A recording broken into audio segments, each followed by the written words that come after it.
Hello everyone, welcome to ज्ञान achievers. I am Shalini Sharma in front of you. और हम start कर रहे हैं स्टैटिस्टिक्स। तो बच्चे, जो एचपीएससी पीजीटी कॉमर्स वालों के जो पेपर है और साथ के साथ जो नेट वालों का एग्जाम है, उसकी मैं ज्वाइंटली तैयारी करवा रही हूँ। तो उसके अंदर देखिए, स्टैटिस्टिक्स के अंदर आपको मैं सेंट्रल टेंडेंसी करवा चुकी हूँ, डिस्पर्जन भी करवा दिया, स्क्यूनेस भी करवा दिया है, कॉरिलेशन भी करवा दिया है। नहीं, आई थिंक कॉरिलेशन और रिग्रेशन हमारा नहीं हुआ है, कोई बात नहीं।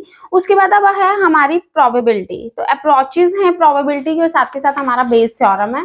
तो बच्चे, आज मैं वही आपको प्रोबेबिलिटी ही स्टार्ट करवा रही हूँ, ठीक है। तो इस तरह से हम इक्वली हर सब्जेक्ट को थोड़ा थोड़ा टाइम दे रहे हैं। तो आप मेरे साथ प्रैक्टिस करते रहिए। आई एम श्योर कि मैं आपको पूरे का पूरा सिलेबस करवा दूंगी, ठीक है। मेरी पूरी कोशिश है। बाकी लेट्स सी। तो आज हम स्टैटिस्टिक्स की प्रोबेबिलिटी कर रहे हैं, तो ज्यादा टाइम वेस्ट ना करते हुए हम प्रोबेबिलिटी के जो मेन कुछ बेसिक टर्म्स हैं वो हमें मालूम होनी चाहिए। तो let's start. What is the basic terms of probability? सबसे पहले तो प्रोबेबिलिटी क्या होती है? अगर सिंपल लैंग्वेज में मैं आपसे पूछूं, तो आप कहते हो कि कोई, आप कहते हो मे बी मेरा फ्रेंड आ जाएगा, ठीक है। मे बी आज बारिश हो जाए। मे बी का मतलब क्या है कि 50-50 प्रोबेबिलिटी है। 50-50 भी हो सकती है, 40-60 भी हो सकती है, 90-10 भी हो सकती है, ठीक है। तो वो, अगर आप श्योर होते हो, आप कहते हो आज मेरी फ्रेंड आ रही है, ठीक है, तो उसने आपको कहा है, इसलिए आप कह रहे हो कि 90% आज वो आएगी। तो ये आपने क्या शो कर दी? एक प्रोबेबिलिटी शो कर दी, संभावना शो कर दी है। तो इसी को ही हम प्रोबेबिलिटी बोलते हैं। तो आप क्या बोलते हो कि chance of happening of an event और नॉन इवेंट, कि किसी घटना के होने और ना होने के जो चांस हैं, उसी को ही हमने प्रोबेबिलिटी का नेम दे दिया। आई होप आपको समझ आ गया होगा, ठीक है। जैसे कि मैंने बोला कि मैंने डाइस को उछाला। सबसे पहले तो डाइस क्या होता है? लूडो खेलते हैं तो डाइस होता है जिसके अंदर 1 2 3 4 5 6 बना होता है। आई होप आपको ध्यान आ गया होगा, ठीक है। तो आपका ये 1 2 3 4 5 6 इस तरह से बना होता है, ठीक है।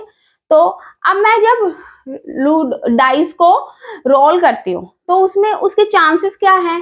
1 से 6 तक कुछ भी आने के चांसेस हैं, सब इक्वल चांसेस है। तो उसको आप बोल देते हो कि मे बी 5 आ जाए। जैसे लूडो गेम स्टार्ट करते हैं तो सबसे पहले हमें क्या चाहिए होता है? 6 चाहिए होता है। तो हम कहते हैं अब की बार आ जाएगा, अब की बार आ जाएगा। तो 6 क्या हो गई है?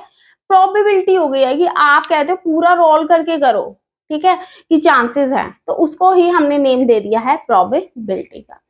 अब प्रोबेबिलिटी के अंदर इम्पॉसिबल इवेंट, डाइस आपने उछाला, तो इसके अंदर 7 आने के चांसेस हैं? नहीं।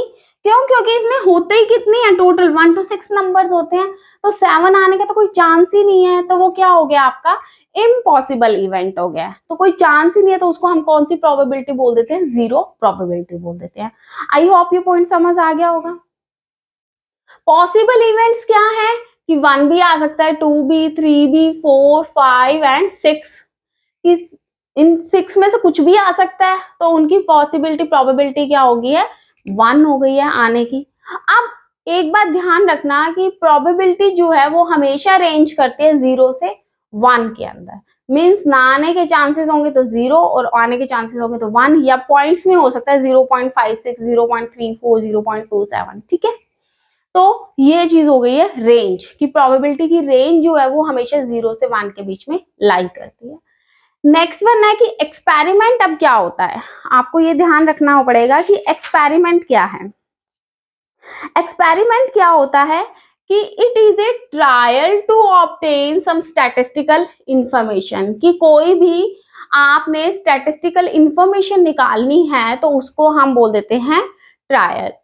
तो अब आप मुझसे पूछोगे कि स्टैटिस्टिकल क्या होता है? बच्चे पूछोगे ना। तो स्टैटिस्टिकल क्या होता है, आपको मैं एक एग्जांपल दे देती हूँ। पॉपुलेशन क्या होता है? सबसे पहले आपको पॉपुलेशन पता होनी चाहिए। हमारी गवर्नमेंट जो है हर 10 इयर्स के बाद पूरी ओवरऑल इंडिया की पॉपुलेशन को काउंट करती है।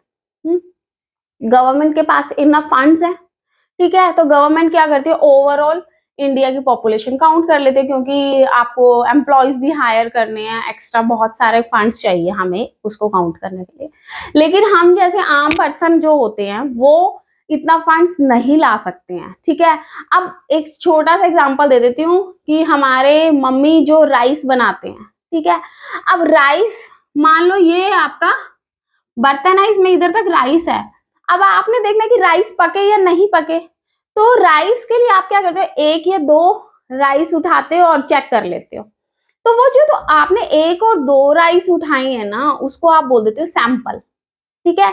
और जो पूरे का पूरा जो राइस है उसको आपने नेम दे दिया पॉपुलेशन का, ठीक है। ओवरऑल पॉपुलेशन में से जब आप थोड़ा सा पार्ट लेके और उस पे जो टेस्ट लगाते हो उसको हम बोल देते हैं स्टैटिस्टिकल। समझ आ गया, स्टैटिस्टिकल इंफॉर्मेशन निकाल रहे हो, आई बात समझ। तो इसको हमने नेम दे दिया। तो एक्सपेरिमेंट क्या है, कोई भी ट्रायल, ताकि जिससे हम कोई स्टैटिस्टिकल इंफॉर्मेशन निकालते हैं, मीन्स एक सैंपल से जो इंफॉर्मेशन निकाल रहे हैं।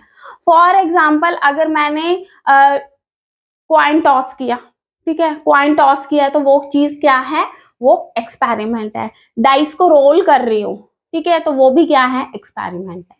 नेक्स्ट वन है इसमें इवेंट।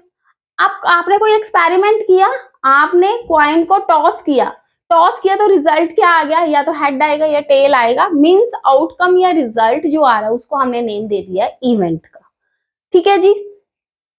नेक्स्ट वन है एग्जॉस्टिव इवेंट, कि सेट ऑफ इवेंट्स की total number of possible outcomes of A trial और एन एक्सपेरिमेंट। आप कोई टॉस करते हो, कॉइन को टॉस करते हो, तो आपके टोटल इवेंट्स क्या निकल सकता है, एक हेड निकलेगा या टेल निकलेगा। किसी डाइस को उछालते हो तो चांस क्या है, 1 2 3 4 5 6 आ जाता है। तो ये जो रिजल्ट्स निकले हैं इसको हम नेम दे देते हैं एग्जॉस्टिव इवेंट, कि ये सेट ऑफ इवेंट्स है, सारे आउटकम्स का रिजल्ट जो निकाल रहे हो उसको हम नेम दे देंगे एग्जॉस्टिव इवेंट्स, ठीक है। इवेंट क्या होता है, रिजल्ट होता है, बट जब पूरे रिजल्ट्स का सेट निकालते हैं तो इसको हम कर देते हैं एग्जॉस्टिव इवेंट्स, ठीक है। हमारे किचन में हम क्या कहते हैं, एग्जॉस्ट फैन चला दो। तो एग्जॉस्ट फैन क्या होता है, एग्जॉस्ट ये नहीं है कि ये पर्टिकुलर हवा को निकालेगा, ठीक है, वो जितनी भी हवा है सारी को निकालता है। तो सारी का मतलब क्या हो गया है एग्जॉस्टिव इवेंट में, कि सारे के सारे रिजल्ट्स निकालेगा, ठीक है। तो नेक्स्ट वन है equally likely events. An event has equal probability, means सबके इक्वल चांसेस है। मैं अगर एक डाइस को रोल करके रिजल्ट की चांस करती हूँ तो रिजल्ट क्या है, 2 भी आ सकता है, 4 भी आ सकता है, 6 भी, 1 3 5 कुछ भी आ सकता है, सबके इक्वल चांसेस है। तो उसको हमने नेम दे दिया है इक्वली लाइकली इवेंट्स। नेम से ही पता चला कि सबके इक्वल चांसेस हैं, क्लियर है। नेक्स्ट वन है mutually exclusive events which can't place take another, कि अगर एक आ गया तो दूसरा नहीं आ सकता है। हेड और टेल है, मैंने एक कॉइन को उछाला, अगर हेड आ गया तो टेल आने के चांसेस 0 हो गए, तो उसको हम बोल देंगे म्यूचुअली एक्सक्लूसिव इवेंट्स, क्लियर है बच्चे। नेक्स्ट वन है इंडिपेंडेंट इवेंट्स, जब happening of one event does not affect and is not affected by happening of other event. सीधी सी बात है कि अगर इंडिपेंडेंट का मतलब क्या होता है, कि एक दूसरे पर निर्भर ना करना, ठीक है। तो इसके अंदर मैं आपको ले लेती हूँ 2 कॉइन्स ले लेते हैं आप, ठीक है, ठीक है। ये कॉइन इस पे डिपेंडेंट नहीं है। अगर इस कॉइन में हेड आ गया तो हो सकता है इस कॉइन पे हेड भी आ जाए और टेल भी आ जाए। ऐसा तो नहीं है कि इसमें हेड आया तो इस पे टेल आएगा, नहीं, इंडिपेंडेंट है, कोई भी फैक्ट नहीं पड़ता है। तो आप क्या बोलोगे कि एक इवेंट के आने से दूसरे इवेंट पे कोई भी इफेक्ट नहीं पड़ता। हो सकता है दोनों में ही क्या आ जाए, हेड आ जाए, दोनों में ही टेल आ जाए, एक में हेड टेल आ जाए, एक में टेल हेड आ जाए, तो एक इवेंट का दूसरे इवेंट पे कोई भी इफेक्ट नहीं पड़ता, तो उसको हम बोल देंगे इंडिपेंडेंट इवेंट। जबकि डिपेंडेंट क्या होता है, जब एक इवेंट आ जाता है तो उसका दूसरे पे इफेक्ट पड़ता है। कि मींस इसमें अब क्या लेंगे, एक कॉइन ले लेंगे कि अगर इधर हेड आ गया तो अब इस पे टेल नहीं आ सकता है। क्यों, क्योंकि इसके ये क्या है कि हेड आ गया तो दूसरा टेल नहीं आ सकता, मींस उस पर डिपेंड है, ठीक है।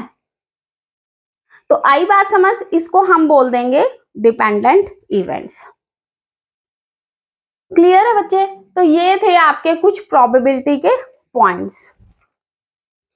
अब एक आप लेके चलो इसके अंदर एग्जॉस्टिव इवेंट्स। एग्जॉस्टिव इवेंट्स क्या होते हैं कि टोटल क्या हो सकते हैं, टोटल चांसेस। जैसे अभी एग्जॉस्टिव इवेंट्स ये भी समझाया था ना, सेट ऑफ इवेंट्स। हाँ, आपको हो चुके हैं, सारे पॉइंट्स हो चुके हैं एग्जॉस्टिव के अंदर कि टोटल कितने इवेंट्स हो सकते हैं। जैसे कि डाइस है, अगर मैंने 2 डाइस लिए, ठीक है, 2 डाइस लिए तो 6 इसमें और 6 इसमें है, तो टोटल 6 इंटू 6 कितने केसेस हो सकते हैं, टोटल 36 केसेस हो सकते हैं। तो 36 चांसेस है, तो उसको हम बोल देंगे एग्जॉस्टिव इवेंट्स की टोटल कैसे हो सकते हैं कि मान लो एक में 1 आ जाए, दूसरे में 2 आ जाए, 1 3 आ गया, 1 आ गया, फिर 1 4 आ गया, 1 5 आ गया, 1 6 आ गया, इसी तरह से 2 1 2 2, फिर 3 1, फिर 4 1, फिर 5 1। तो इस तरह से करके 36 केसेस हो सकते हैं। आई बात समझ? तो ये आपका कुछ बेसिक से प्रोबेबिलिटी के पॉइंट्स थे। अब इसी तरह से हमारी थ्योरम्स आगे, अप्रोचेस जो भी हैं वो मैं आगे क्लास के अंदर लेके चलूंगी। आई होप आपको क्लास अच्छी लगी है। अगर क्लास अच्छी लगी है तो प्लीज ज्यादा से ज्यादा लाइक, सब्सक्राइब और शेयर करिए। इससे आपको मुझे बहुत मोटिवेशन मिलती है। तो मिलती हूँ नेक्स्ट क्लास के अंदर। Thank you so much. Have a nice day. God bless you.